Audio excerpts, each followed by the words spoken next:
Why had the radio gone silent when they needed it most? A barren hilltop crouched under the weight of the moon, its jagged ridgelines cut sharp against the night.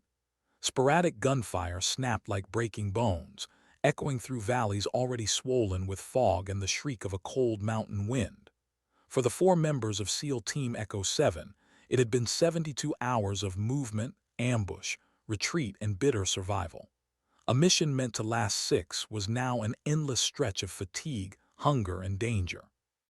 What should have been a simple extraction had turned into a nightmare that none of them could yet see an end to. Lieutenant Jake Morrison pressed his back against a weathered boulder slick with ice. His fingers, stiff in the cold, adjusted the dials of his night vision goggles, scanning the darkness. Jagged rock faces loomed like predators waiting to pounce. Sparse trees shivered in the wind, offering no cover. Sightlines belonged to the enemy, not them. His team was pinned in a shallow depression, hardly more than a dent in the earth. Every angle around them favored hostile fire. Contact front. The warning ripped through his earpiece. Petty Officer Sarah Chen's voice was tight, urgent. Morrison's eyes snapped to the ridgeline, where brief orange flowers bloomed in the dark, muzzle flashes. Bullets cracked and ricocheted against stone, spitting sparks and dust. Torres cursed, pressing himself flat against the dirt. "We're boxed in, if they push now." "Stay low," Morrison barked, firing a controlled burst toward the flashes. The sound of his rifle disappeared into the night, swallowed by the storm of noise and wind. The weather, too, had turned against them. A heavy fog rolled down the slopes, thick as smoke, clinging to every surface. It reduced visibility to meters, not yards. Infrared strobes vanished into the gray, useless. Every breath tasted of damp gunpowder and metal. Morrison's mind raced through contingencies. No air support, no quick reaction force. The helicopter that was supposed to bring them home had failed 3 kilometers from the landing zone. The exfiltration route was overrun. Communications were silent. 4 operators against a force that kept multiplying by the hour. And the silence. He pressed his thumb to his comm switch again, his voice steady though his heart thundered. Any station, this is Echo 7 Alpha, requesting immediate assistance.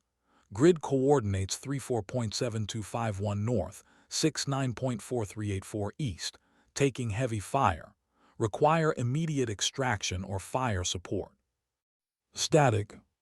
He switched frequencies. Broken arrow, Echo 7 Alpha compromised, repeat. Static. The silence afterward was the loudest sound he'd ever heard. Beside him, Torres exhaled in defeat. "Sir, maybe we should consider." "We don't consider anything except completing the mission," Morrison cut him off. The words felt like iron on his tongue, brittle, forced. He'd been here before in impossible situations, trapped by terrain, pinned by fire. But this was different. There was no cavalry, no last-minute extraction. This was the edge, and he knew it. The wind picked up, carrying with it a smell Morrison had come to dread. The sour bite of gunpowder, mingling with the metallic tang of fear that seemed to settle on every breath. Somewhere out there, unseen shapes were moving, adjusting their angles, preparing for the final push. He closed his eyes for half a second, whispering the prayer his father had taught him in Texas when he was a boy. Not for himself, but for the team, for them to go home. And then, a voice. Low, calm, a woman's voice cutting through static like a blade through silk. "Echo 7 Alpha, this is Overwatch. I have your position, hold fast." For a moment, no one breathed. The gunfire still snapped above their heads, but it felt distant compared to the shock of that voice. Torres whispered, almost afraid to give the thought air. Is that her?" Morrison felt his chest tighten. Every operator had heard the stories. The ghost sniper, a woman who made impossible shots, saved entire units, then vanished from military records as though she'd never existed. Some swore they'd fought beside her. Some swore she was just a myth told in barracks to keep men's hope alive. but her voice didn't sound like a myth. It sounded like a lifeline. The channel hissed, then steadied again. Echo 7 Alpha, hostiles at bearing 045, range 400 meters, elevated position behind the split boulder. Secondary group, bearing 315, using the dead tree for cover. Adjust your fire accordingly. Morrison's heart jolted. He couldn't see those positions, not even through night vision. Whoever she was, she had vantage, clarity, and calm in a storm where even veterans broke apart. "Copy Overwatch," he said carefully, testing the name on his tongue. "What's your position?" Pause, then, northeast ridge. Approximately 1,800 meters from your location. Thermal imaging. Clear sight lines to your perimeter. 1,800 meters. Morrison did the math. Beyond effective range for almost any sniper system, especially in fog this dense. Even the best would struggle at that distance. Chen's voice broke in, sharp with suspicion. "Overwatch, how do we know you're friendly?" A pause, then a flat, steady reply. "Because if I weren't, you'd already be dead." The bluntness silenced them all. Somehow, that made them trust her more. "Echo 7 Alpha," the voice continued. "You need to move in stages. Chen, 20 meters northeast to the cluster of rocks shaped like a horseshoe. Morrison, provide cover. On my mark." Morrison hesitated. Taking tactical direction from an unknown operator went against everything he'd been trained to do. But so far, protocol hadn't saved them. His gut wrestled with discipline, but Torres gave a small nod. "She's right, I see the muzzle flashes now. She's dead on." The voice snapped back into their ears. "Movement on the western slope. They're flanking. 4 minutes until crossfire." Morrison clenched his jaw. That kind of detail wasn't guesswork. Whoever this was, she knew. She was real. "Overwatch, we're moving on your command." The silence that followed stretched long. Morrison heard his own heart, the tight rasp of Chen's breath, the crunch of boots on stone as enemies shifted closer. And then, crack! A single shot, echoing across the valley. On the western slope, a muzzle flash went dark. Shouting followed. "Chen, move now." She sprinted low across the ground, a blur in night vision, diving behind the horseshoe rocks just as automatic fire raked her trail. Morrison and Torres laid down covering fire, tracers cutting through fog. Another crack, another enemy muzzle flash silenced. The voice didn't miss a beat. Torres, bound to the fallen log 15 meters south of Chen. Torres muttered under his breath, "How the hell is she moving so fast?" But he moved. It became a rhythm. Sprint, dive, suppress, fire. With each bound, Overwatch's shots came like punctuation, removing threats, clearing lanes. It wasn't just support fire. It was choreography. She was orchestrating them step by step, turning chaos into a dance of survival. By the third movement, Morrison saw the pattern. She wasn't simply eliminating enemies. She was shaping the battlefield. Each shot didn't just kill, it opened corridors, collapsed flanks, eroded morale. He'd seen brilliant snipers, but this was art. Finally, her voice again. Final movement. All units bound to the stone wall 200 meters northeast. Continuous overwatch provided. "Copy," Morrison said. He paused, then added softly, "Thank you. Save gratitude for when you're home." And they moved, together in flawless coordination, shepherded by an unseen hand. By the time they reached the wall, the valley had gone silent. Enemy fire stopped completely. "Echo 7 Alpha," the voice came again. "You have clear egress routes north and east. Hostile forces are withdrawing. Extraction window, 45 minutes. Morrison looked at his team. Exhausted, battered, alive. "Overwatch, we owe you our lives." "You owe me nothing, just get home." There was something in her tone then, not cold, not detached, heavy, weighted with ghosts of her own. Morrison couldn't stop himself. "Will we see you at extraction?"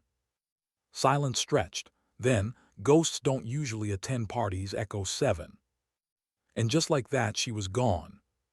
But this time, silence felt different. Not the silence of abandonment, but the silence of hope. What kind of person could see through fog, darkness, and death, and never miss?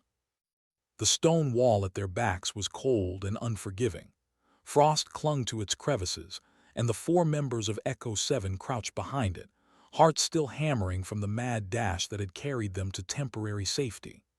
Every breath misted in the frozen air, and every pair of eyes scanned the shifting gray of the valley, waiting for the next muzzle flash, the next enemy shout, the next burst of fire that would end them. But none came. Chen slid down against the wall, her rifle balanced across her knees. She was shaking, not from the cold but from the adrenaline crash. Whoever that was, she just ran the battlefield like a chessboard. Morrison said nothing. His gloved hands gripped his weapon tight, knuckles whitening. He was replaying her shots in his mind, each one perfectly timed, each one saving their lives by the slimmest margin. It was impossible, but it had happened in front of him. He'd seen men miss at half that distance in broad daylight. Yet this woman had worked through fog, wind, terrain, and chaos like none of it mattered. Torres adjusted his helmet, exhaling hard. "Sir, do you think it's true, what people say, about the ghost sniper?" Morrison didn't answer right away. In his years of service, he'd learned that some questions didn't deserve quick replies.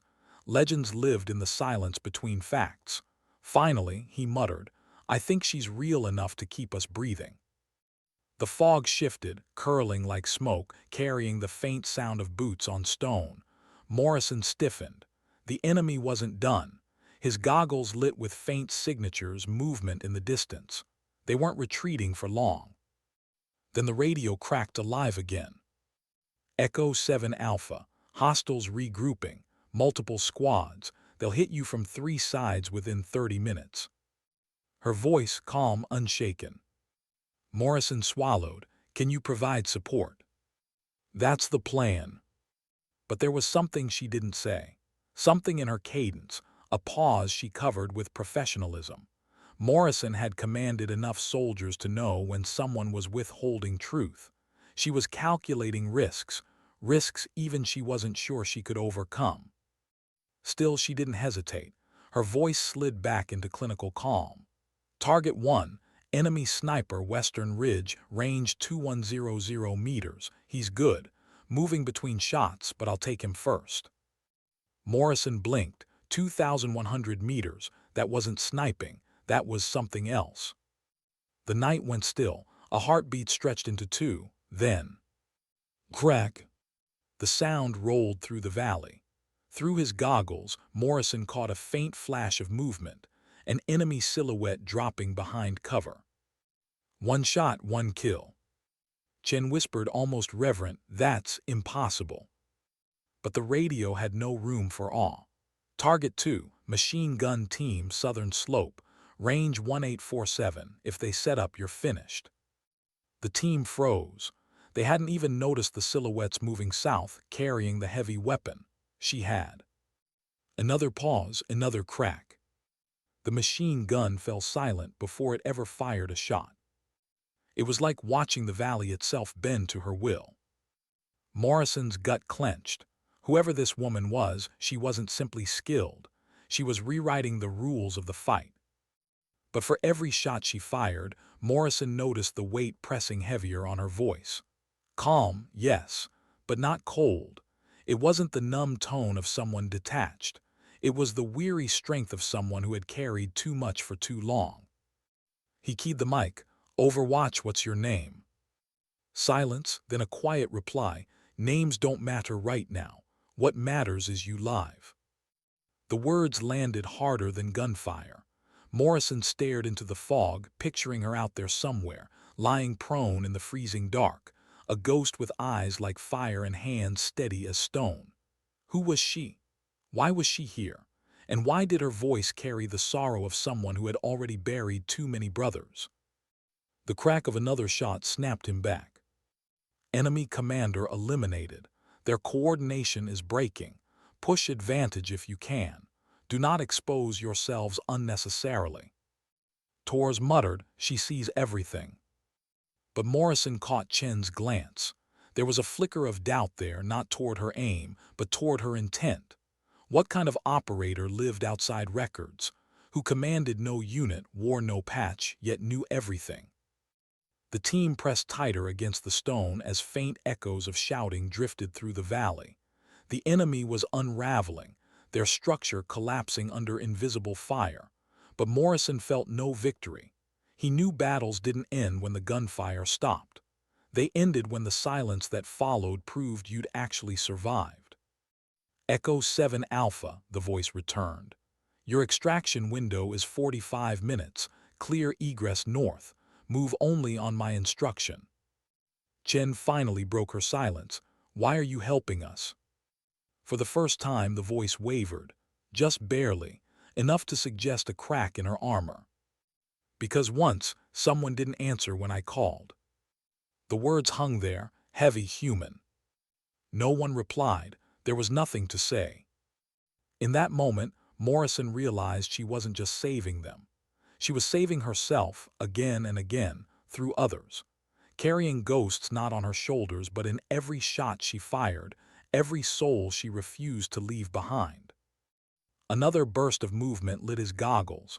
Reinforcements, 15, maybe 20 men sliding through fog in disciplined formation. Professional fighters, not scattered insurgents. Soldiers.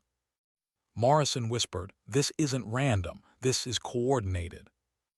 And the truth chilled him. They weren't facing a chance encounter.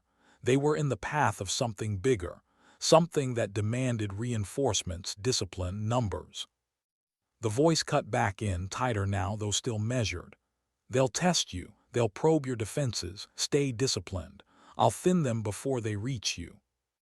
The crack of her rifle followed, and another signature fell. Then another.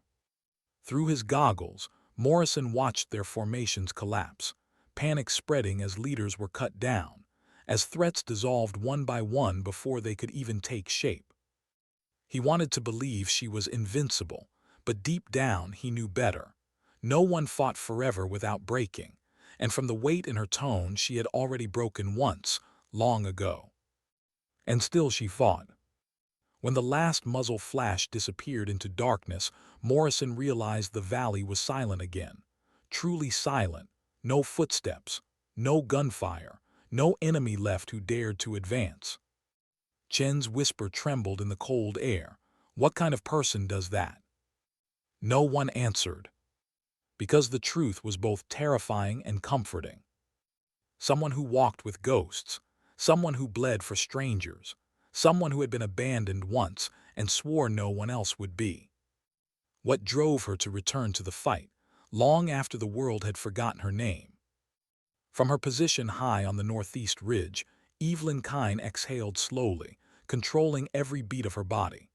The scope of her M2010 enhanced sniper rifle shimmered faintly with thermal light, painting the valley in ghostly shades of heat. To her, the world wasn't fog and stone. It was pulse and breath, the shifting outline of men who thought the dark would protect them. It never did, not from her. She adjusted her cheek weld against the rifle, her muscles so familiar with the weapon it might as well have been an extension of her skin. Every component had been custom-built, hand-fitted. The rifle was quiet perfection, but even perfection wasn't enough to erase the weight behind her ribs. The weight that had never left her since Afghanistan. The SEAL team didn't know it, but she was already bleeding inside. Not physically, though she'd carried scars no medic could ever catalog, but in the way only soldiers who had lost everything bled. Quietly. Constantly. She watched Echo 7 through thermal. 4 signatures, small movements, checking ammo, breathing shallow, conserving strength. They thought the fight had passed. But she could see what they couldn't, heat blooming on distant slopes, enemy reinforcements moving into place. 30 signatures, disciplined, converging. The kind of men who didn't scatter when under fire. The kind who finished what they started. Her jaw tightened. She knew their type. She fought them before. She buried their work before. And she knew one truth that no SEAL crouched behind a stone wall could yet understand: this fight wasn't over. She pressed the transmit key. Her voice didn't tremble. Echo 7 Alpha, you have 30 hostiles converging on your position. 3 directions. This will get worse before it gets better. The SEAL commander's reply came back even controlled, but she heard the strain beneath it. Copy, Overwatch. Can you provide support? That's the plan, she said, but her eyes narrowed against the scope. The truth she didn't say was bitter. This would push her past the edge of human possibility. Fog, darkness, moving targets who now knew they were hunted. If she missed once, if she hesitated once, the SEALs would be swallowed whole. She steadied her breathing. The math danced in her head. Wind speed, elevation, barometric pressure, distance, lateral movement. All of it calculated instinctively, her body moving faster than thought. Target 1, enemy sniper, Western Ridge, 2,100 meters. Good camouflage, good discipline. But his rifle barrel glowed faintly on thermal. He thought the dark made him invisible. Her finger squeezed. The crack echoed once, rolling back across the mountains. His heat signature collapsed. She adjusted before satisfaction could tempt her. Target 2, machine gun team, southern slope, 1,847 meters. The gunner was crouched low, waiting for his chance, but waiting was a mistake against her. Her second shot spoke, and the weapon clattered silent. She breathed in, out, adjusted. Target 3, commander, 2,234 meters, threading between boulders with less than half a meter of clearance. She didn't blink. Her third round cut the man down where he stood, his body collapsing into heatless stone. Through her scope, she watched panic ripple across the enemy formation. Without leadership, without support, they moved erratically, clustering when they should have spread. Target 4, spotter. He was good, scanning with binoculars, trying to fix her position. She didn't give him time. Target 5, explosives. His death prevented an entire defensive line from disappearing in smoke. Target 6, communications pack. Without him, no reinforcements would adjust. Each shot was its own war. Wind shifted, fog thickened, hearts beat faster, but her world narrowed to one breath, one finger, one trigger pull. By the time she reached her 8th confirmed kill, the survivors were fleeing. She could see it in their heat patterns, how fear bent spines and broke formations, abandoning weapons, abandoning wounded. She exhaled slow. Another night, another valley turned quiet, another handful of lives saved. But there was no joy in her chest, no victory, only emptiness, the familiar kind. She keyed the mic one last time. Echo 7 Alpha, clear egress to extraction, stay safe. The commander's voice carried gratitude, thick and human. Overwatch, we don't know who you are. She cut the radio before he finished. Gratitude made the ghosts heavier, better to leave it unsaid. Through her thermal scope, she saw the helicopter lights bloom faint against the horizon. Their ride home. She broke down her position with methodical hands, each motion silent, practiced. Scope cover on. Bipod folded. Rifle back into its case. She would not be there when they reached the landing zone. Ghosts didn't attend parties. She melted into the fog, steps vanishing on the stone ridge. Her presence, like her shots, would leave no trace except the silence of lives preserved. But in her chest, the emptiness grew. Because no matter how many she saved, there were always 3 she hadn't, 3 she couldn't, and their names never stopped echoing in her mind. Below at the valley floor, the SEALs prepared for extraction. Morrison supervised quietly, his face drawn tight, eyes shadowed by exhaustion, but his hands still gripped the weapon like he wasn't ready to let go. Chen approached him, something small in her palm. Found this 50 meters from our position. Morrison took it. A patch black and silver, edges worn, the image of a coiled viper with wings. No unit designation, no numbers. He knew it instantly. The unofficial insignia whispered in special operations circles, Ghost Division. Operators who didn't exist, who worked outside structure and command. Men and women sent on missions too classified to be recorded. Soldiers who vanished into shadows. Tor's voice was quiet. She was here, right here. Morrison turned the patch over, fingers tracing the worn edges. It wasn't new. It wasn't a replica. It was real, used. The helicopter's rotors thundered closer and the team moved, but Morrison lingered, staring once more at the terrain. In daylight it looked harmless, innocent. Rocks and trees, nothing more. But he knew better. His thermal imaging had captured everything. 9 distinct signatures, eliminated from ranges no after-action report would ever believe. "Load up," the crew chief barked. Morrison climbed aboard, the patch tucked into his vest. He didn't know why he did it. Maybe as proof, maybe as reminder, maybe as respect. The helicopter lifted into the morning sky, fog swirling beneath them, the valley disappearing in shadow. Chen leaned close, her voice low. "Think we'll ever see her again?" Morrison looked at the patch. "Ghosts don't usually make repeat appearances." Tors added softly, "But they leave traces, evidence they were there when it mattered." The ride back passed in silence, not the silence of fear, not anymore, the silence of reflection, of men who had brushed against legend and survived to tell of it. Morrison stared out the window as the mountains gave way to valleys, valleys to plains. He thought of her voice, calm, steady, human. He thought of the weight it carried, the unspoken grief. And he wondered, what would make someone walk away from life itself, only to return as a ghost? Why did the patch feel heavier than any weapon Morrison had ever carried? The helicopter's engines droned steady, but inside the cabin was silent. 4 SEALs sat strapped into canvas seats, helmets tilted back, rifles slung across their chests. Their faces were drained, streaked with exhaustion and dirt, but their eyes were alive, awake in a way only near death could sharpen them. Morrison kept turning the patch in his hand. Black and silver, a winged viper coiled like it was waiting to strike. No designation, no official markings, just the silent mark of a ghost. Chen finally spoke, her voice barely carrying over the thrum of rotors. "That shot at 2,000 meters. I've seen Olympic-level snipers miss at 400 in perfect weather. Whoever she is, she doesn't belong to any normal unit."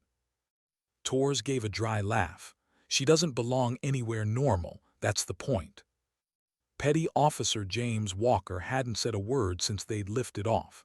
His hands clenched around the sling of his rifle like a lifeline. Now he leaned forward, eyes dark. "You think she's one of us?" Morrison shook his head. "She's something else." The words sat heavy between them. Something else. Not a SEAL. Not Rangers, not Delta, not even one of the classified JSOC task forces that rarely surfaced in rumor. She existed outside. Ghost Division. Morrison had heard the whispers before, the kind operators laughed at in daylight and wondered about in the dark. Men and women who'd been erased from records, who answered only to missions that didn't officially exist. But it wasn't until now, with the patch pressed against his glove, that he allowed himself to believe it. The helicopter descended into the sprawling lights of Bagram Airfield. Steel and floodlights glittered against the night. They were safe now. Home, at least for a while. But Morrison's chest carried 2 weights, the relief of survival, and the knowledge that survival had come from someone who shouldn't exist. 3 nights later, Morrison sat alone in the team's quarters, the patch laid flat beneath a desk lamp. His laptop glowed cold against his face, the cursor blinking at the start of an email he didn't know how to write. He thought of her voice, calm even when the world cracked apart, heavy with something she never spoke aloud. Finally, he began typing. To the Guardian Angel on grid 34.7251, 69.4384. 4 men went home to their families because of your skill and courage. We know we can never repay that debt, but we want you to know it won't be forgotten. If you're still out there, still watching over soldiers who need guardian angels, We hope you find the peace you've earned. Sincerely, Echo 7 Alpha. He hovered over the send button.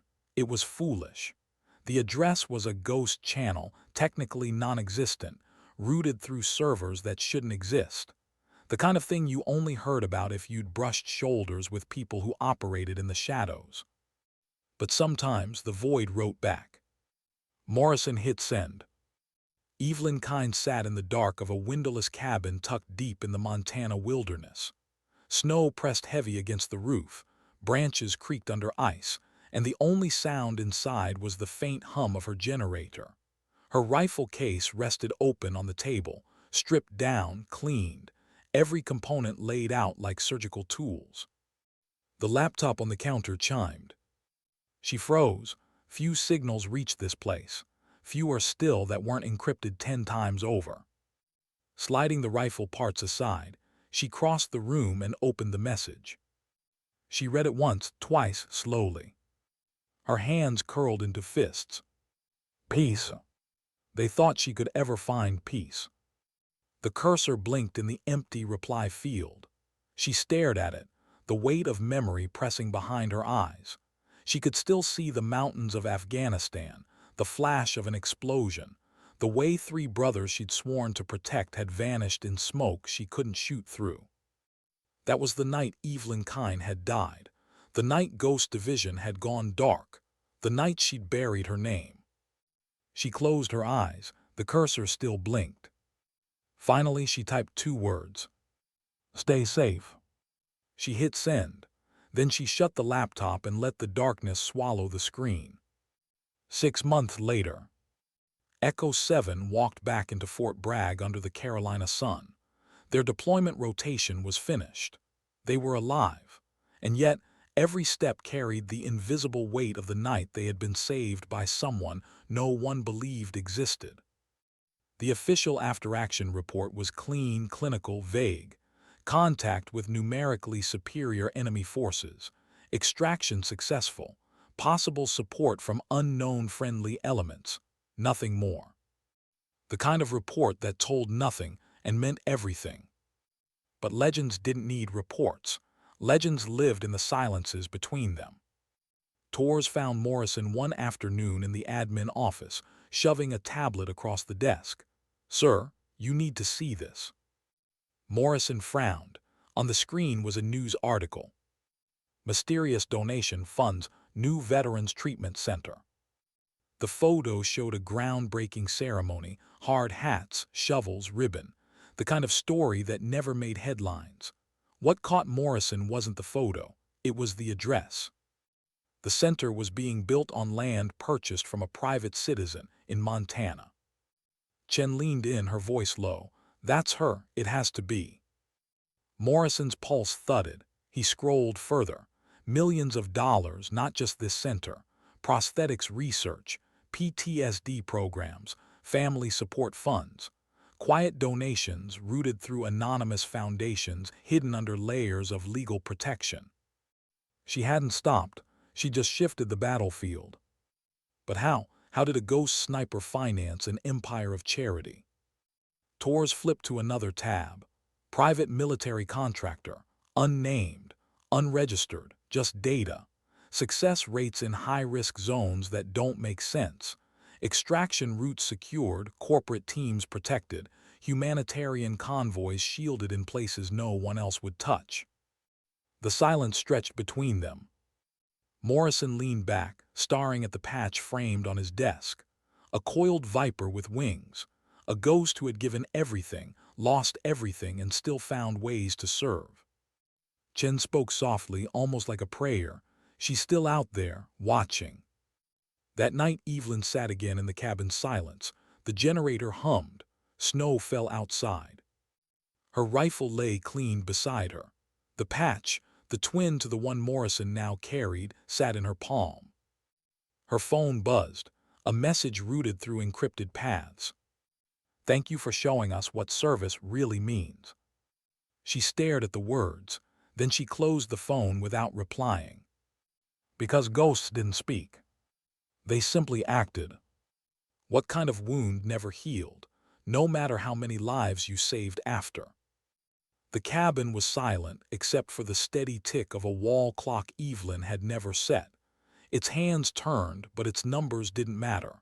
Out here, time wasn't measured by minutes. It was measured by memory. Evelyn sat at the wooden table, rifle parts gleaming in the dim lamplight. Her hands moved with mechanical precision. Oil, cloth, steel, snap. Cleaning a weapon wasn't maintenance. It was ritual. Rituals kept her steady. Rituals kept the ghosts at bay. But tonight they pressed closer. A news clipping lay beside her gear, printed from an encrypted server she sometimes checked. Veterans Treatment Center opens doors in North Carolina. She had funded it through shadows and legal shells, careful to erase her name from every line. But she still read the article 3 times, staring at the photo of soldiers cutting a ribbon. A building with lights, beds, hope. And yet, as she stared, she felt the same hollow she always did. Because no building would ever give back the 3 men who had died that night in Afghanistan. Her jaw clenched. The memory came back sharp, uninvited. Afghanistan, 2019. Operation Silent Thunder. A valley not unlike the one Echo 7 had been pinned in, though this one burned hotter, harsher. Evelyn had been Ghost Division then, fully sanctioned, fully tasked, a sniper on overwatch for a joint task force moving through a narrow pass. They had been betrayed. The first explosion ripped through the column before she could even register the heat signature. Vehicles tore apart in flames. Screams echoed through the rocks. Her scope had jumped, blurred by shock waves. Then the second detonation. The dust cloud swallowed everything. The comms filled with chaos, men shouting, orders colliding, a sergeant's voice screaming for help. Evelyn's finger hovered on the trigger, her breath ragged. She found shapes through the haze, enemy fighters converging, disciplined, ruthless. She fired. Once, twice, 3 times, bodies dropped, but it wasn't enough. Too many, too fast. And then she heard it, 3 voices breaking through her headset. The men she'd been assigned to cover. Brothers, one shouting coordinates, one cursing through pain, one silent except for ragged breaths. She had moved mountains with her rifle before. She had bent battlefields to her will, but not that night. The third explosion took them. The screams cut off. Her scope showed only fire, heat signatures vanishing into nothing. Evelyn's breath had shattered inside her chest. Her hands shook for the first time in years. She fired until her barrel smoked, until her shoulder throbbed, until every magazine was empty. By the time silence returned, the valley was graveyard quiet. And her brothers were gone. The official report had buried it under classified circumstances. The mission's failure was sealed away, stamped, locked. Ghost Division dissolved soon after. Too many questions, too much political fallout. But Evelyn didn't need a report. She carried it every day. That was the night Evelyn Kine had died. The night the army buried her in paperwork and the world forgot she existed. But she hadn't stopped, couldn't. The clock ticked louder in the cabin. Evelyn snapped the last piece of her rifle back in place, her motions sharp. She wiped her hands on a cloth and shoved the clipping aside. She didn't save people for recognition. She didn't fund clinics for gratitude. She did it because she had failed once, and failure had a price she refused to pay again. Her phone buzzed once. A coded alert, not military, not official, a private contract. She hesitated. These jobs paid her survival. They kept the money flowing to the foundation she built in silence. They kept the ghosts fed. She opened the message. Coordinates, time. A humanitarian convoy moving through hostile territory. She closed her eyes. Her hands already moved for her gear. Meanwhile, at Fort Bragg, Morrison sat in his quarters, staring at the viper patch framed on the wall. The glow of his lamp threw shadows across the desk. He had just finished debriefs, paperwork, endless cycles of military bureaucracy, but none of it could touch what gnawed at him. He thought about her. He thought about the way she'd spoken, calm in chaos, the weight in her tone, the refusal to give her name. And he thought about the patch, worn at the edges, carried through battles he couldn't begin to imagine. Chen knocked softly at his door, stepping in with her tablet. "Sir, there's something new." She turned the screen toward him. Another article. Memorial Fund for Soldiers Killed in Afghanistan. Operation Silent Thunder. Morrison's eyes locked on the date, 2019. He read the text. A scholarship fund. Education for children of the fallen. Established and funded by the same anonymous foundation that had financed the clinic. Tor's voice carried from the doorway. "Sir, that's her. It has to be. That's why she's out there. That's why she doesn't stop." Morrison's hand tightened on the patch. He imagined her prone in the mountains, calm breath on the trigger, ghosts pressing against her back. A woman who had once lost everything and refused to lose anyone else. For the first time, he understood. She wasn't a myth. She wasn't even just a ghost. She was a penance. A living sacrifice to mistakes that could never be undone. Snow crunched beneath Evelyn's boots as she moved across the Montana ridge the next morning. The air was sharp, her breath clouding white. She paused, scanning the valley with binoculars, not for enemies but for clarity. Her mind kept returning to the words Morrison had sent. "We hope you find the peace you've earned." Peace. She whispered the word into the wind, her lips twisting. Peace wasn't earned, not by her.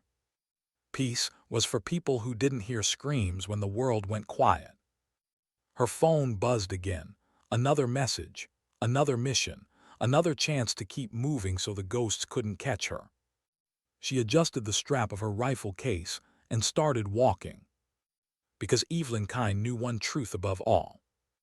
If you can't silence the past, you outshoot it. What were the odds that ghosts and soldiers would find themselves hunting in the same valley again? Snow blanketed the Afghan mountains in white silence, but silence in this place never lasted. Evelyn Kine lay prone at the lip of a ridgeline, her body pressed into frozen earth. Through her thermal scope, the convoy below glowed like Firefly's humanitarian trucks, 2 armored SUVs, a handful of private security contractors already too nervous for their own good. She hadn't been hired by them, not directly. She didn't work with teams. She worked in the dark, without acknowledgement, without trust. She was there because someone who believed in the convoy had wired $500,000 to an anonymous account, and because she couldn't ignore civilians moving into an ambush she could already see forming. 15 signatures crept down the slope opposite, disciplined, rifles slung, movement precise. Not random fighters, professionals. They meant to hit the convoy hard, overwhelm it, take hostages or worse. Evelyn exhaled, her rifle steady. Her first shot cracked through the valley, and the lead attacker dropped before he ever shouldered his weapon. The convoy stalled, contractors shouting, wheels spinning on icy dirt. The ambush broke into chaos. Another shot, another body down. But Evelyn's gut clenched. She could see more signatures in the distance, moving along higher ridges, reinforcements. Whoever had planned this had planned it well. This wasn't about bandits. This was an organized strike. She whispered into her mic, voice low. "Convoy, this is Overwatch. You're in the kill box. Push south now, keep your spacing, I'll cover." Static, the contractors weren't listening. She cursed under her breath and fired again, dropping a machine gunner before he could set up. Through her scope, the convoy jolted forward, engines roaring, trying to obey orders they couldn't see but knew better than to ignore. Evelyn's hand stayed steady but her chest tightened. She knew this pattern. She'd seen this choreography before. This wasn't random. This was military precision turned inside out. And she wasn't the only one out there. Dozens of kilometers away, Echo 7 boarded a helicopter under orders they hadn't expected. The mission brief was hurried, thin on details. A humanitarian convoy under attack, foreign contractors pinned down, possible civilians at risk. They weren't told where the intel came from, only that they were wheels up in 10. Morrison adjusted his gear in silence. His gut told him there was more to this. There always was. Chen leaned close, her voice tight under rotor noise. Doesn't feel right, too fast, too vague. Torres muttered, feels like they're dropping us into something they don't want to explain. Morrison checked the patch sewn into the inside of his vest. The Viper with wings, a reminder, a warning. Stay sharp, he told them. This isn't random. If we're being sent this quick, it's because they expect a storm. The helicopter dipped low, snow-capped ridges flashing past. Morrison's chest tightened. He couldn't shake the feeling that this valley, this mission, would not be just another deployment. Evelyn fired again, and the valley answered in shouts and gunfire.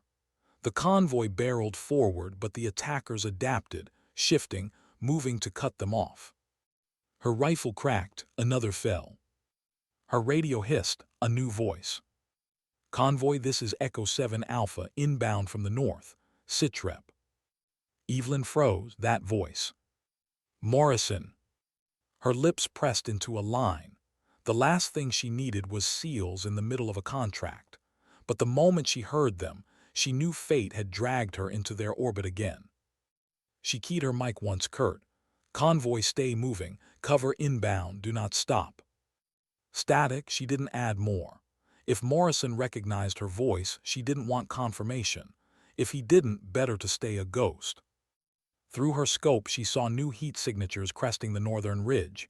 SEALs, fast, disciplined, moving in with purpose. For a heartbeat, her chest tightened. Relief, fear, she couldn't name it.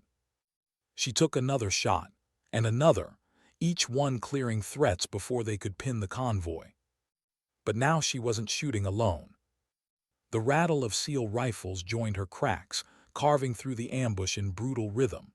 The convoy surged south, tires spitting snow, headlights cutting shaky beams through the dark. Morrison's voice broke over the net, tight but calm. Overwatch if that's you, say it. She didn't reply. Her breath stayed steady, her eye pressed to the scope. She didn't want them looking for her, didn't want them hopping. Ghosts weren't supposed to return. But when Morrison spoke again, lower this time, it wasn't an order. It was something else. You don't have to carry it alone. Her finger tightened on the trigger, but not to fire, to still the tremor that wanted to break her silence. She exhaled, squeezed, another target down. She didn't answer. The firefight lasted 17 minutes. When it ended, the convoy was intact, its wheels grinding south toward safety, headlights fading into distance. The attackers lay broken on snow and stone, their ambush shattered. Echo 7 regrouped near the smoking wreck of an SUV riddled with bullet holes. Morrison scanned the ridges with his scope. Snow blew across the rocks. Empty. No figure, no trace. Only silence. But he knew. She was here, Torres muttered, kneeling over a body with a hole clean through the skull. No one else shoots like that. Chen glanced at Morrison. She's still out there, same as before, still watching. Morrison's jaw tightened. He wanted to believe she had walked away after saving them once. He wanted to believe she'd found peace, but ghosts didn't rest. His comms crackled faintly, just one phrase, a whisper. Stay safe. Then silence. Morrison exhaled hard, the sound misting in the cold. He didn't tell the others what he'd heard. He just pressed his hand against the patch sewn inside his vest. Proof again that legends weren't myths. They were soldiers who carried ghosts heavier than anyone else. Evelyn packed her rifle in silence, the wind cutting sharp across the ridge. Her body ached, exhaustion clawing into her bones, but her hands moved steady as always. Through the darkness, the echoes of gunfire still lingered. Echo 7, Morrison. She shouldn't have cared. Contracts were contracts. Missions were missions, but the sound of his voice had cracked something she thought was long buried. You don't have to carry it alone. Her jaw clenched. But she did. Because if she didn't carry it, who would? What happens when a ghost has no choice but to step into the light? The valley was fire again. Tracer rounds cut through the dark like burning threads, arcs of red slashing against snow. The convoy had made it out 2 nights earlier, but Echo 7 was still in country, tasked now with finding the network behind the ambush. It should have been routine. Hit a weapons cache, disrupt supply lines, buy time for civilians moving south. Instead, it was another trap. Morrison hit the ground hard, snow biting through his uniform. Contact left. Gunfire answered immediately. Echo 7 scattered for cover, bullets chewing bark and kicking dirt. Chen slid in beside a fallen tree, returning fire, her face taut with determination. Tors barked bearings, shifting angles, calling targets. But they were outnumbered, again. 10 no 20 fighters pushing down the ridge, coordinated, too clean. Morrison's gut twisted. This wasn't an accident, this was designed. And this time, he knew their ghost wasn't watching. He had felt it since boots touched the valley. No whisper in his comms. No unseen shots carving corridors of safety. Just them alone against another storm. "Sir," Chen's voice cracked with urgency. "They're pushing hard on the right. If they flank, we're cut off." Morrison scanned the slope. Muzzle flashes sparked like fireflies in the snow. They didn't have the numbers to hold. Then, a shot. Not theirs. Clean, surgical. An enemy machine gunner collapsed mid-burst, his weapon falling silent. Tors froze. No way. Another crack, another body down. Chen's breath caught. It's her. Morrison's chest clenched, relief and dread in equal measure. He pressed his comm. "Overwatch, if you're out there, we need you." Silence. Then the voice came, calm, low, familiar. "Echo 7 Alpha, shift fire left. I'll cover right." The battlefield bent in seconds. Echo 7 pressed their angles, rifles cracking in rhythm while Evelyn's shots lanced through the dark, each one ripping the spine from the ambush. But this time the enemy didn't scatter. They pressed harder. Reinforcements poured in from the ridge above, muzzle flashes flaring like a storm of stars. Morrison cursed under his breath. They're not breaking. They know she's here. They're hunting her. And he was right. Through his scope he saw it, a pair of enemy spotters, moving not toward Echo 7 but triangulating angles on the ridge, searching for the ghost sniper.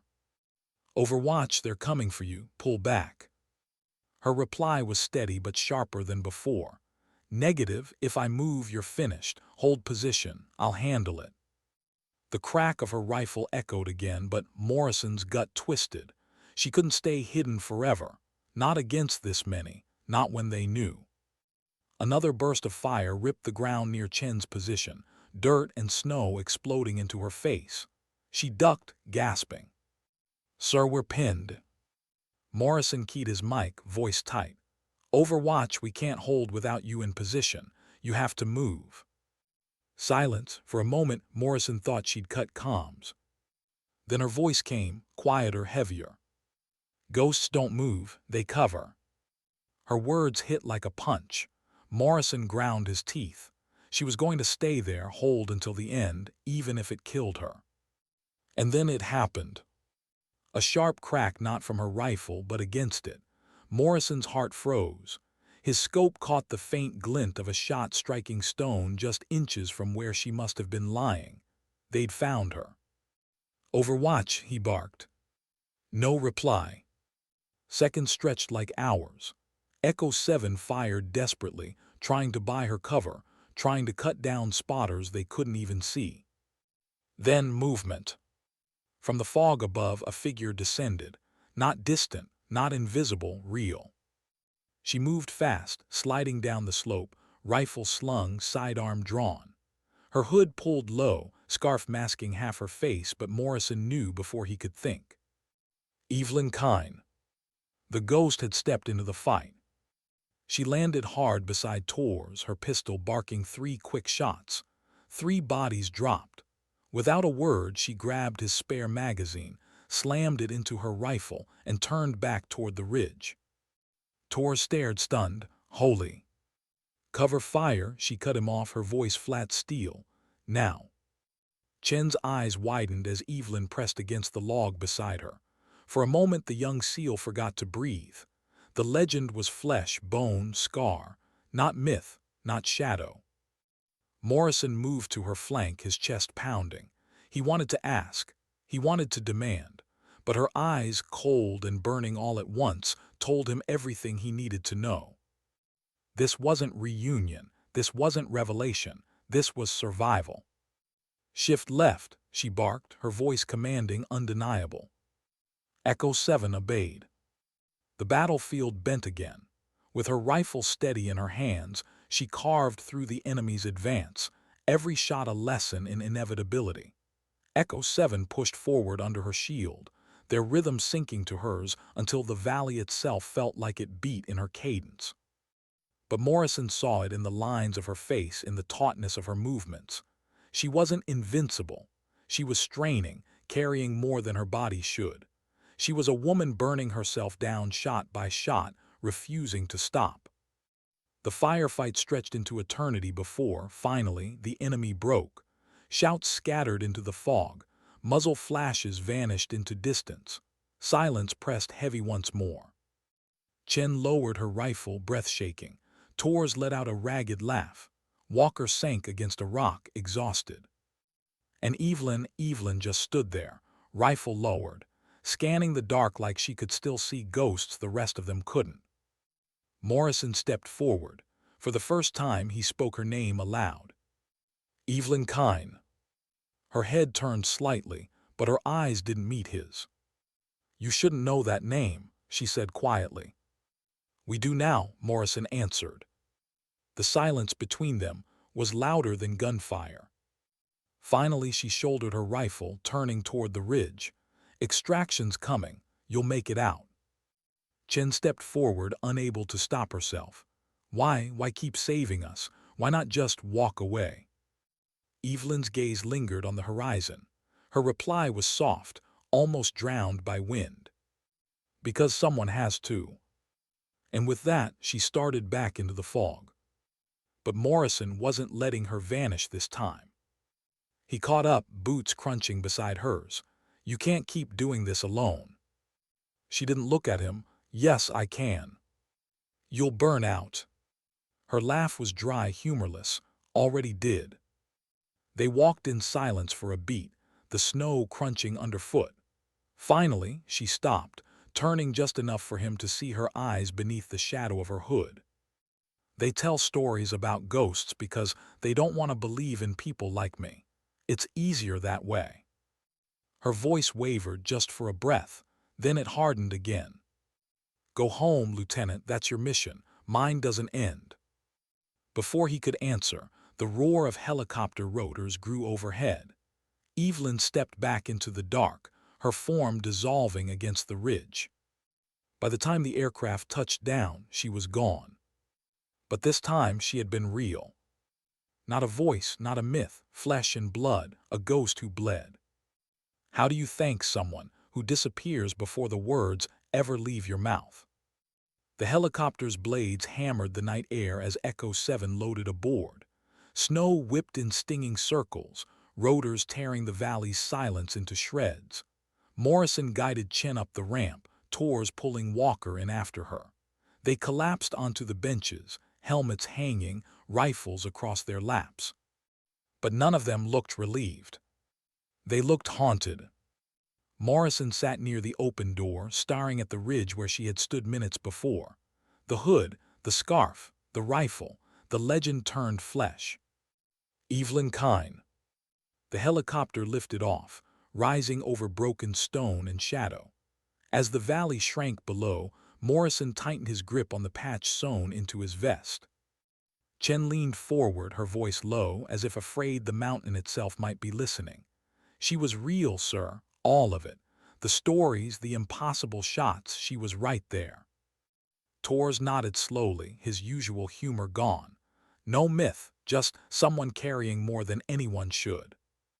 Walker exhaled, staring at the floor. We owe her everything, twice now. Morrison didn't reply. His eyes stayed locked on the ridges until they vanished into black. He knew what they all knew. Gratitude meant nothing to someone like her. Recognition meant even less. Because Evelyn Kine wasn't looking for thanks. She was looking for atonement. At Fort Bragg, weeks later, Morrison found himself in the unit's office long after lights out. The Viper patch lay framed on his desk beside stacks of paperwork. Reports, statements, all scrubbed clean of her existence. The official line would never change.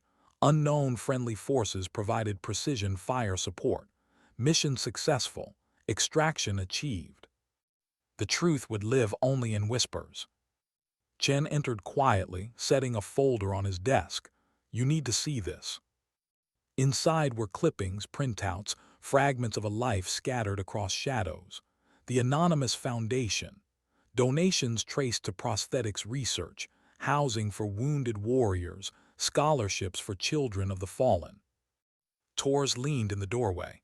She's been funding it all, millions, maybe more. Morrison flipped through page after page. Clinics opening in stateside towns. Programs rescuing soldiers from the margins of despair. Every one of them anonymous. Every one of them traced to the same invisible hand. Evelyn's hand. Chen spoke softly. She never stopped serving, she just changed the battlefield. Morrison closed the folder, staring at the framed patch. He understood then. She wasn't just a sniper. She wasn't just a ghost. She was a bridge between those who made it home and those who never did. Far from Fort Bragg in the Montana wilderness, Evelyn Kine sat on the porch of her cabin, snow crunching under her boots. The mountains glowed faint in moonlight. The silence here was different, heavy, yes, but not hostile. On the table beside her rested her rifle, cleaned, oiled, silent. Beside it lay a letter, handwritten on plain paper. She had received it through channels that weren't supposed to exist. No signature, no return address, just words. For Echo 7 Alpha, heroism isn't about recognition or medals. It's about standing in the gap when others can't. Doing what must be done because it's right, not because anyone will know. You reminded me why the mission matters. Her eyes lingered on the handwriting, firm, steady, Morrison, though he hadn't signed it. Her chest tightened, not with grief, not with emptiness, with something she hadn't let herself feel in years. Acknowledgement. Not thanks, not praise, just recognition of the weight she carried. She folded the letter and placed it inside the rifle case, alongside the patch she still kept. 2 reminders, 2 anchors. 6 months later, Echo 7 gathered in a quiet corner of the base after another rotation. No firefights this time. No convoys. Just missions finished, flights logged, routines resumed. But every one of them still carried her shadow. Chen finally said what none of them had. Do you think we'll see her again? Morrison shook his head slowly. Ghosts don't make repeat appearances. Tors smiled faintly. Maybe not, but they leave traces. The team fell silent again, but it wasn't uncomfortable. It was reverence. Morrison looked at the patch framed on the wall. The Viper with wings. Proof that sometimes legends weren't born, they were forged in blood, silence, and sacrifice. He thought of her voice, her rifle, her scars, and he whispered to himself, too soft for the others to hear. You don't have to carry it alone. Back in Montana, Evelyn stood at the edge of her property as dawn painted the snowfields in pale gold. She closed her eyes, the cold air filling her lungs. The ghosts still walked with her, they always would, the 3 from Silent Thunder, the countless more she had watched fall. But now, for the first time, their weight didn't crush her, it steadied her. She wasn't alone anymore. Not really. Somewhere out there, 4 seals carried her story. They didn't speak it to the world, but they carried it in their silence. That was enough. Evelyn adjusted the strap of her rifle case. Another mission awaited, another set of coordinates, another shadowed valley where her presence might be the difference between life and death. She didn't need medals, she didn't need records, she didn't even need her name back. Because sometimes dignity doesn't speak. It simply acts.